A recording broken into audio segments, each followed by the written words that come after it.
आध्यात्मिक ज्ञानासाठी भक्ती ही महत्वाचा मार्ग आहे, एकमेव मार्ग आहे.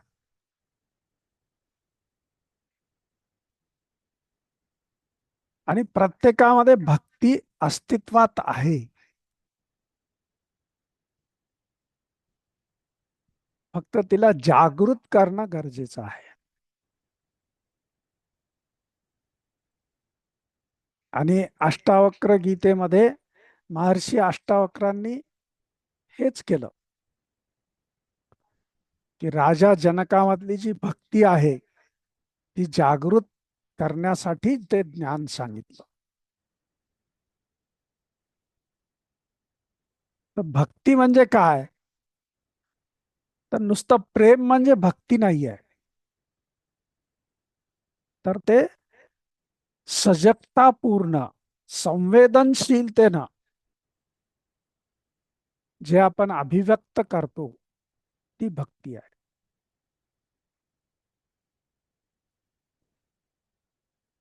नाहीतर नुसतं भावनात्मक होऊन गात असताना डोळ्यामध्ये अश्रू, थोडस काही झालं की अगदी भावना उचंबळून आल्या आणि मग त्याला भक्ती म्हणणं, ती भक्ती नाही आहे. तर भक्तीमध्ये काय आहे? जोश ही आहे आणि होश ही आहे. होश म्हणजे सजगता आहे. आणि मग हे सगळं होत असताना जे भक्त आहेत, जे ज्ञानी आहेत, तर त्याच्यामध्ये काही अपवाद सुद्धा आहेत. आणि ते वेगवेगळ्या प्रकारे महर्षी अष्टावक्रांनी राजा जनकाला निदर्शनास आणून दिलेले आहे. जसं एवढं सगळं ज्ञान असून सुद्धा काही जण काम वासनेमध्ये अडकलेले आहेत. काही जण प्रेमाची जी अटॅचमेंट म्हणतो आपण एखाद्या विषयीची, विमोह, तर त्याच्यामध्ये काही जण अडकून पडलेले आहेत. असे वेगवेगळ्या प्रकारे ज्ञानी माणसामध्ये ते दिसून येते. ते याचा अर्थ सगळ्यांमध्येच ते असायला पाहिजे किंवा ते अभिव्यक्त व्हायला पाहिजे असं नाही आहे. पण काही अपवादात्मक असू शकतात. तर मग असे जर असतील समजा, आता आपण जेव्हा समाजामध्ये वावरतो तेव्हा आपलं काही ज्ञानी माणसाशी आपला सहवास येतो, येतो की नाही? काही ज्ञानी माणसाशी सहवास येतो. आणि तो सहवास येत असताना अशा प्रकारचे काही त्यांच्यामध्ये आपल्याला आढळले गुण, तर त्यासाठी आपण काय केलं पाहिजे? आश्चर्य व्यक्त केलं पाहिजे, निंदा नाही करायची. आणि आश्चर्य कोण व्यक्त करू शकते? तर ज्याच्यामध्ये हे ज्ञान परिपूर्ण झालेलं आहे, त्याला काय म्हणतो, पकलेलं आहे, परिपूर्णता आलेली आहे, परिपक्व झालेलं आहे की नाही? शिजून शिजून उकळून उकळून जे परिपक्व झालेलं आहे त्यांनाच हे समजतंय. आणि तेच हे आश्चर्य व्यक्त करू शकतात. मग बाकीचे काय करतील? निंदा करतील. है ना? एवढा मोठा माणूस आहे, एवढा ज्ञानी आहे, समजदार आहे, पण बघा असं करतोय, है की नाही? तर इथे काय सांगतायत गुरुदेव? काय सांगतात की आश्चर्य व्यक्त करायचं, निंदा नाही करायची.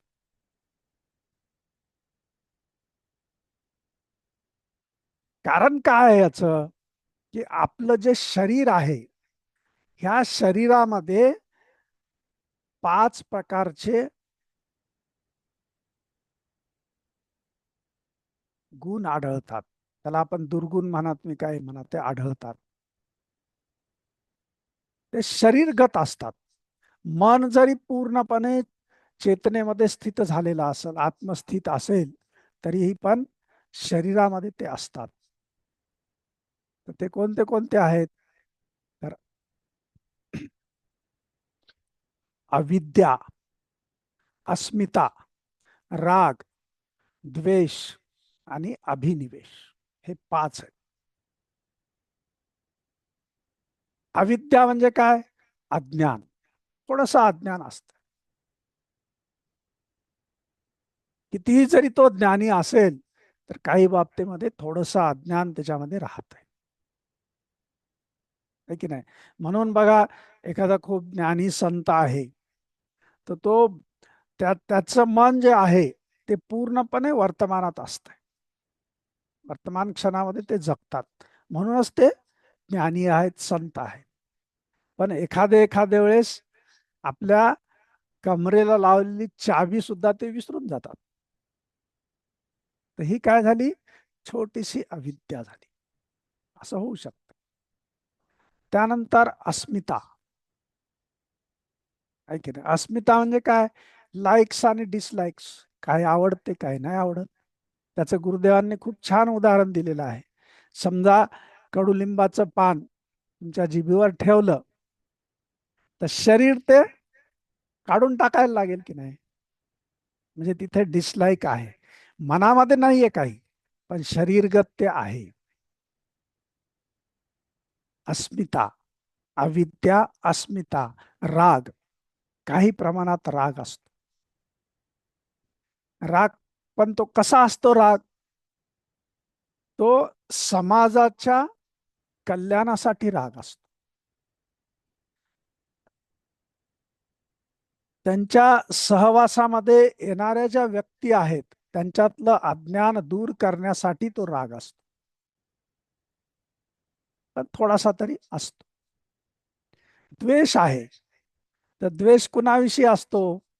जे 10 वेळेस 50 वेळेस सांगूनही ऐकत नाहीत, त्यांच्याविषयी थोडासा द्वेष निर्माण होतो. हे शरीरगत आहे. आणि 5वं काय आहे? अभिनिवेश. अभिनिवेश म्हणजे भीती. आणि जर भीती नसेल तर मग आपण चालताना, त्याच्यानंतर कुठे जात असेल आपण, किंवा आपण पळत असेल, ह्या ज्या ऍक्टिव्हिटीज आपण करतो, त्या ऍक्टिव्हिटीज करत असताना थोडस भय असणं गरजेचं आहे की नाही? मला सांगा तुम्ही. नाही तर पडून जाल, तर तेवढं भय असतंय. म्हणजेच शरीरगत हे 5 क्लेश म्हणतो आपण याला. याला काय म्हणतो? आपल्या अष्टावक्र गीतेमध्ये याला क्लेश म्हणलेले आहे. 5 प्रकारचे क्लेश आहेत आणि हे असतात थोड्या बहु प्रमाणामध्ये. जरी तो ज्ञानी असेल तरी त्याच्यामध्ये असतात. त्यानंतर गुरुदेवांनी काय सांगितलेलं आहे? हे जे ज्ञान आहे, ह्याला काय म्हणतो आपण? अल्टिमेट नॉलेज है ना. इंग्लिशमध्ये काय म्हणतो आपण याला? अल्टिमेट नॉलेज आहे. तर हे नॉलेज, हे ज्ञान श्रवण करत असताना गुरुच्या सानिध्यामध्ये, संतांच्या सानिध्यामध्ये केलं पाहिजे. का? कारण ते अनुभूतीमध्ये उतरत आहे. अन्यथा काय होते? ते नुसतंच आपण सांगू, 2-2 तास प्रवचन देऊ, पण ते आतमध्ये नाही उतरत. आतमध्ये म्हणजे काय? हार्ट टचिंग ज्याला म्हणतो ना, हृदयाला स्पर्श करणार, ते नाही होत. ते इथल्या इथं वरच्यावरच राहते आणि वरच्यावरच निघून जाते. आणि असा आपल्याला अनुभव बऱ्याच वेळा येतो. येतो का नाही? बऱ्याच वेळेस आपण ऐकलेलं असतंय, पण ते आतमध्ये नाही टच होत, ते वरच्यावर निघून जाते. म्हणून हे ज्ञान जे आहे ते गुरुच्या सानिध्यामध्ये आपण श्रवण केलं पाहिजे, ऐकलं पाहिजे. कशामुळं असं होतंय? कारण गुरु गुरु हे काय? अनुभूतीमध्ये असतात. त्यांना ते सगळे अनुभव आलेले असतात आणि ते अनुभव बोलते त्यांचे. त्यांचे शब्द कमी असतात, परंतु त्यांचं अस्तित्व जे आहे, आपलं जे अस्तित्व आहे, पूर्ण अस्तित्व बोलत असतं. आपण म्हणतो ना बऱ्याच वेळेस, तळमळीनं सांगितलेलं आहे. बघा, तळमळीनं सांगितलं लवकर टच होते की नाही? आणि ते टच केव्हा होते? जेव्हा सांगणाराची तळमळ आपल्याला दिसून येते. ती काय शब्दामध्ये नाही दिसून येत, परंतु त्याच्या अस्तित्वामध्ये, त्याच्या सानिध्यामध्ये ती दिसून येते. म्हणून जीवनामध्ये गुरुचं महत्व आहे. गुरुच्या सानिध्यामध्ये आपण सहज बनून जातो. तिथे कुठल्याही प्रकारचा अडथळा, त्याला हार्डल्स म्हणतो आपण, ते अडथळा नाही राहत.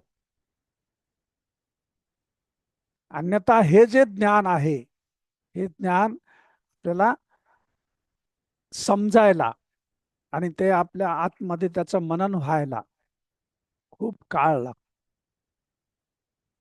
पण गुरु सानिध्यामध्ये ते आपल्याला सहजतेनं कमी काळामध्ये होत. आणि मग अष्टावक्र गीतेचं सार काय आहे हे जेव्हा गुरुदेव सांगतात, तेव्हा काय सांगितलं त्यांनी? सजगतापूर्वक विश्राम स्थिती.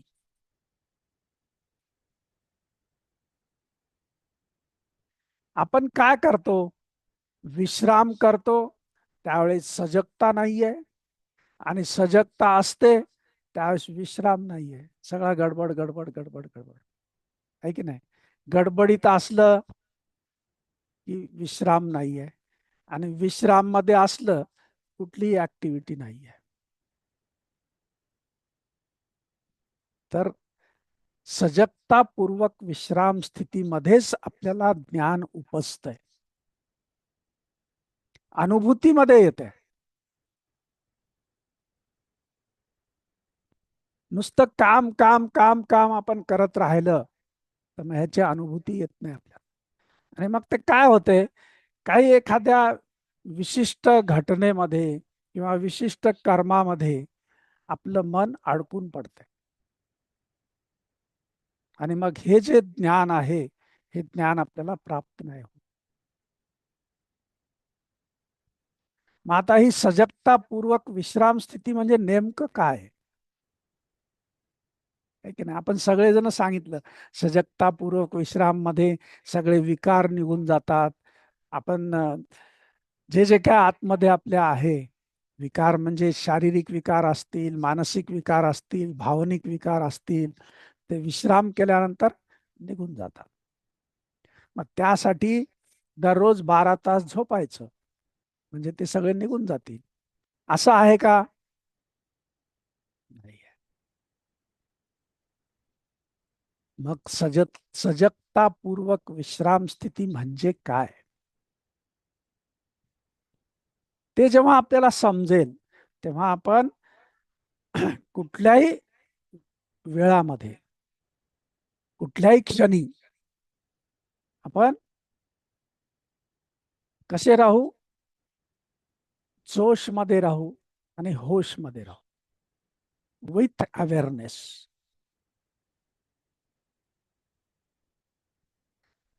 तर मग ही स्थिती कोणती? कशा प्रकारची स्थिती? तर मला हे सगळं समजतंय, म्हणजेच काय झालं? होश झाला, आहे की नाही? समजणं म्हणजे काय? होश आहे. हे सगळं समजून घेत असताना मी कसा आहे? शांत आहे.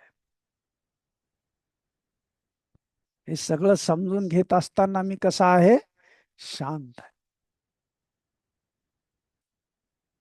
मग मी कुठलं काम करतोय, एखादं खूप मोठं कार्य करतोय, कर्म करतोय, ह्या कर्म करत असताना, कुठलं काम करत असताना माझी स्थिती कशी आहे?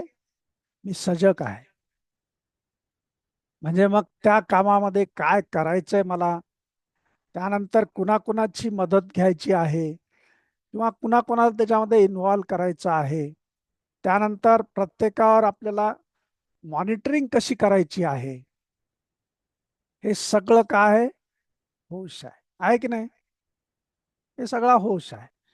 आणि मग ते असताना सुद्धा मी ऍक्टिव्हिटी मध्ये आहे, काम करतोय.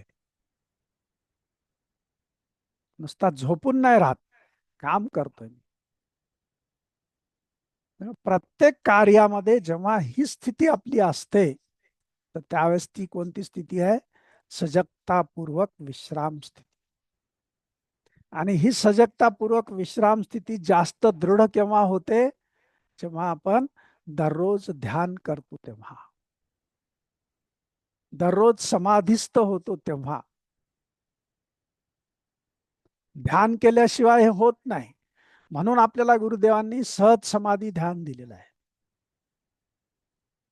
सहज समाधी ध्यान मध्ये काय आहे की अतिरिक्त श्रम नाही, ओढून ताडून करायचं नाही.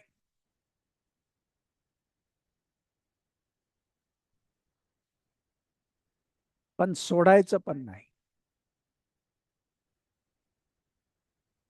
आहे की नाही? तर ही स्थिती केव्हा प्राप्त होईल? जेव्हा आपण ध्यान करत जाऊ तेव्हा. मग अष्टावक्रांनी राजा जनकाला हे सगळं ज्ञान जे दिलं, हे ज्ञान दिल्यानंतर त्यांच्यामध्ये ही स्थिती प्राप्त झाली आणि मग त्यांना हे सगळं उलगडलं. अन्यथा काय होतंय की आपण आपल्याच कन्सेप्ट मध्ये असतो. आहे ना, आपले कन्सेप्ट असतात की नाही, प्रत्येकाची काय ना काहीतरी कन्सेप्ट आहेत आणि त्या कन्सेप्ट मध्येच आपलं मन फिरत राहते आणि तेवढ्यामध्येच आपण समजतो की हेच आय एम करेक्ट, आहे की नाही? असं आहे का? नाहीये. जसं सत्य सांगितलं, है ना, सत्याविषयी काय सांगितलं की जे संत असतात, जे गुरु असतात, तर त्यांच्या प्रत्येक शब्दामध्ये सत्य धावत असत, त्याचा अर्थ धावत असतो. त्यांनी नुसता प्रेम हा शब्द जरी उच्चारण केला तरी त्या प्रेमामध्ये काय असते? संवेदनशीलता आहे, त्याच्यानंतर दृढता आहे, समभाव आहे,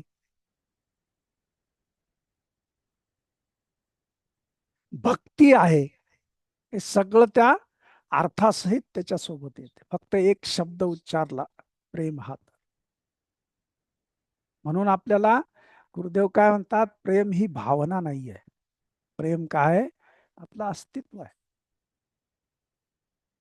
मग त्यासाठी खूप मोठे शब्द वापरणं आणि लांब भाषण करण्याची गरज नाही आहे.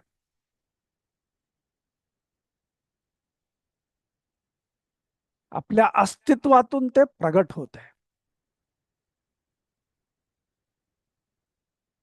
म्हणून गुरुदेवांनी ह्या आपल्या संस्थेमध्ये ह्या रचना केलेल्या आहेत आणि त्या रचनेनुसार जसं जसं आपण अनुभूतीच्या क्षेत्रामध्ये जाऊ, जसं जसं आपण डेप्थमध्ये जाऊ, तसं तसं आपल्यामध्ये ही सजगता यायला लागते.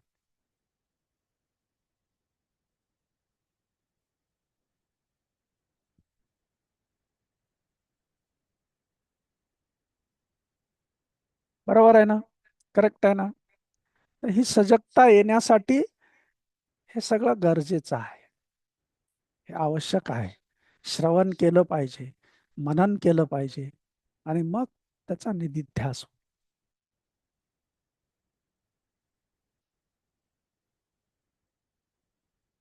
आणि आपल्या डोक्यामधून हृदयापर्यंत जाण्यासाठी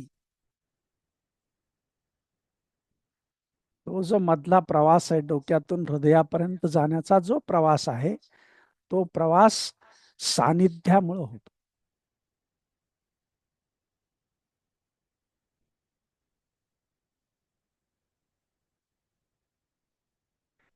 आणि तो तो प्रवास जिथे ज्याच्या बाबतीत झालेला नाहीये, ज्या शब्दांच्या बाबतीत, ज्या ज्ञानाच्या बाबतीत नाही झालेला आहे, ते वरच्यावर निघून जाते.